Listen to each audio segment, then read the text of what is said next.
ನಮಸ್ತೆ ವೀಕ್ಷಕರೇ, ಮಲೆನಾಡು ದಿನಚರಿ ಚಾನಲ್ಲಿಗೆ ಸ್ವಾಗತ. ಈ ದಿನ ನಾನು ಈ ಹುಳಿ ಸೊಪ್ಪಿನ ತಂಬಳಿ ಮಾಡೋದು ಹೇಳ್ತಾ ಇದ್ದೇನೆ. ಹುಳಿ ಸೊಪ್ಪು ಅಂತ ನಾವು ಏನಾದ್ರು ದಾಸವಾಳ ಗಿಡ, ಸೇವಂತಿಗೆ ಗಿಡ ಇಂಥದ್ದೆಲ್ಲ ನೆಟ್ಟರೆ ಅದರ ಹತ್ರ ಈ ರೀತಿ ಸೊಪ್ಪು ಬೆಳೆದಿರ್ತದೆ. ಅದನ್ನು ತಂದು ಚೆನ್ನಾಗಿ ಬುಡ ಎಲ್ಲ ತೆಗಿಬೇಕು.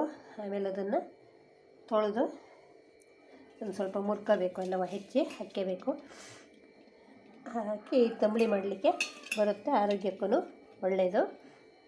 ಈ ಸೊಪ್ಪು ತಂಬಳಿ ಮಾಡೋದು ಹೇಳ್ತಾ ಇದ್ದೇನೆ. ಅದಕ್ಕೆ ಬೇಕಾದ ವಸ್ತುಗಳು: ಕಾಯಿ ತುರಿ, ಉಪ್ಪು, ಬೆಲ್ಲ, ಮೆಣಸಿನ್ಕಾಯಿ, ಜೀರಿಗೆ, ಆಮೇಲೆ ಒಂದು ಲೋಟ ಕಡ್ದು ಮಜ್ಜಿಗೆ, ಇಷ್ಟು ಬೇಕು ಅದಕ್ಕೆ. ಆನಂತರ ಇಷ್ಟು ಆದಮೇಲೆ ಅದಕ್ಕೆ ಒಂದು ಒಗ್ಗರಣೆ ಮಾಡಬೇಕು.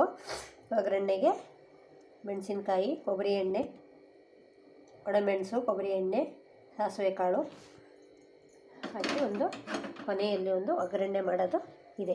ಈಗ ಇದನ್ನು ಮಾಡೋದು ಹೇಳ್ತೇನೆ. ಎಲ್ಲ ಸೇರಿಸಿ ಇವಾಗ ರುಬ್ತೇನೆ. ಇದಕ್ಕೆ ಹಾಕಿ ಮಿಕ್ಸಿ ಪಾತ್ರೆಗೆ ಹಾಕಿ ಇವನ್ನೆಲ್ಲ ಮಿಕ್ಸಿ ಪಾತ್ರೆಗೆ ಹಾಕಿ ರುಬ್ಬಬೇಕು. ಈಗ ಎಲ್ಲ ಸೇರಿಸಿ ರುಬ್ತಾ ಇದ್ದೀನಿ. ರುಬ್ಬಿದ ನಂತರ